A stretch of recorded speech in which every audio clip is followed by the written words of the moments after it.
আমরা এসেছি Dhaka polytechnic institute থেকে, ঢাকা সিরামিক ইনস্টিটিউট এবং ঢাকা মহিলা পলিটেকনিক ইনস্টিটিউট থেকে এখানে আমরা এসে অবস্থান করেছি। আপনারা তো জানেন আমরা 1.5 বছর ধরে এর জন্য আন্দোলন করতেছি। আমরা সংগ্রামের পর সংগ্রাম করেই যাচ্ছি, আমাদের এখনো পর্যন্ত দাবি মানানো হয় না। তো এর পরবর্তীতে আমাদের থেকে কঠোর কর্মসূচি আসতেছে এবং কি কর্মসূচি হবে সেটা অচিরেই আপনারা জানতে পারবেন।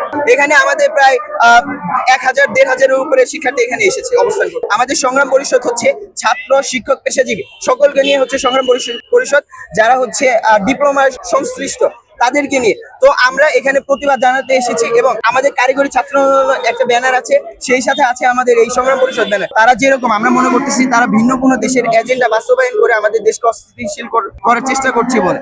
তো তার প্রতিবাদে আমরা এখানে দাঁড়িয়েছি এবং সরকারকে জানানোর জন্য যে আমরা যদি আমাদের দেয়ালে তো অলরেডি পিঠ থেকে গেছে, কিন্তু আমরা পরবর্তীতে যদি আরো কঠোর কর্মসূচি নেই তার জন্য দায়ী থাকবে সম্পূর্ণভাবে যেই সকল উপদেষ্টারা এই ধরনের দাবি বাস্তবায়নের জন্য সুপারিশ করছে, সেই সকল উপদেষ্টারা এবং প্রতিবার বিএসসি ইঞ্জিনিয়াররা। আমি বিএসসি ইঞ্জিনিয়ার বলে সকল বিএসসি ইঞ্জিনিয়ার ভাইদের বলবো না, কিছু সংখ্যক যারা হচ্ছে হতাশাগ্রস্ত, যারা চাকরি নিয়ে হতাশাগ্রস্ত, নবম গ্রেডের চাকরি পাবে না, শুধুমাত্র তারা এই ধরনের কাজ করতেছে। তারা নবম গ্রেডে যখন দেখতেছে গ্রেডের সাথে পারতেছে না, তখন দশম গ্রেডে এসে ডিপ্লোমাদের সাথে চাকরি করার জন্য চেষ্টা করতেছে, মূলত তার প্রতিবাদে। এবং আজকে আমাদের এই সংগ্রাম পরিষদের ব্যানারে যে আমরা দাঁড়িয়েছি, এখান থেকে হয়তো একটা বড় ধরনের কর্মসূচির ঘোষণা আসতে পারে।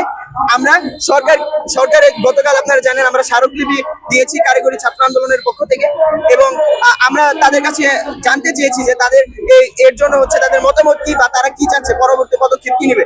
আমরা যদি দেখি তারা এখনো পদক্ষেপ নিচ্ছে না, তাহলে তার পরবর্তীতে আমাদের সংগ্রাম পরিষদের ব্যানারে হয়তো অন্য বড় কোনো কর্মসূচি আসতে পারে।